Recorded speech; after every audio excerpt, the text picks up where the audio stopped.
I come before you today not just as an elected official, but as a son of Los Angeles, as someone who grew up on these streets, and as someone who loves the state and knows the strength, the courage, and the heart of our people.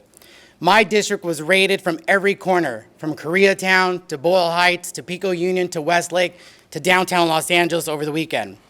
Right now, we are in a moment of testing, not just of policies, but of principles, not just of law enforcement, but of leadership. And I want to speak plainly about what we are facing and how we rise above it. Let's be clear about what is actually happening here. Donald Trump is baiting us into a trap. He is provoking unrest in our streets so he can point to the cameras, twist the headlines, and justify his crackdown. He is trying to turn California into stage for his authoritarian theater, and we must not let him.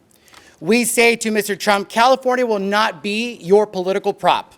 Yes, we are angry. Yes, we are heartbroken. And yes, we have every right to protest, and we will continue to do so boldly and peacefully. But we will not meet cruelty with chaos. We will not trade justice for destruction. And we will not allow a few agitators to hijack the righteous cause of our communities. Let us be absolutely clear. When people throw rocks at officers just down the street from where I live, when cars are lit on fire, when our freeways are turned into battle zones, that's not protest. That is a sabotage. And whether it comes from the far right or for the reckless opportunists, it plays right into Donald Trump's hands. Those aren't acts of resistance. Those are gifts to authoritarianism.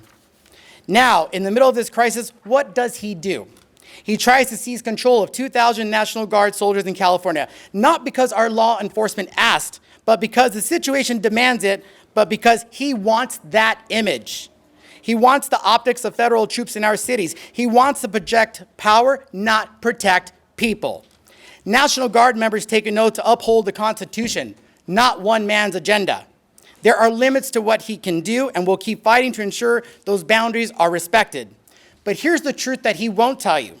Just last night, thousands of sworn officers in Los Angeles County between LAPD and the Sheriff's Department, and thousands more available through mutual aid.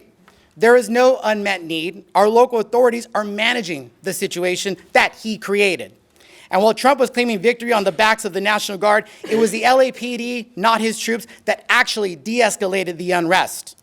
He praised the Guard before they even got onto the ground. That is not leadership. That is propaganda. And now, while he tries to send troops into our communities, he's allowing agencies to carry out raids, violate due process, and rip families apart.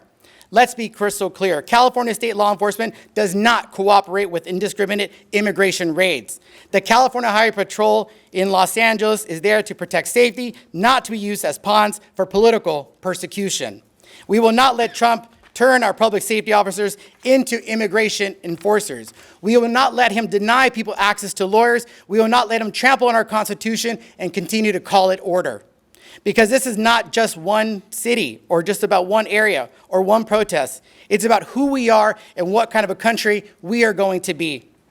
But I know where California stands. We stand for peace, not violence. We stand for justice, not political theater. We stand for each other, not against one another. So I'm asking every Californian and those of you who are covering this and watching this, protest, speak, march, organize. But do it with strength, do it with love, do it with the discipline and courage that our values demand at this time. The world is watching how we respond. Let them see the best of California. Because the moment may be hard, but I believe in us. I believe in the people who refuse to be silent in the face of injustice. I believe in the organizers who care more about community than they do credit. I believe in a California that leads even when the path is steep. So let's show them we can be powerful without being violent, we can be loud without being reckless, and we can win without losing who we are. And to my brother David Huerta, who I've known for many years, we want him to be free. We know what he did was not wrong.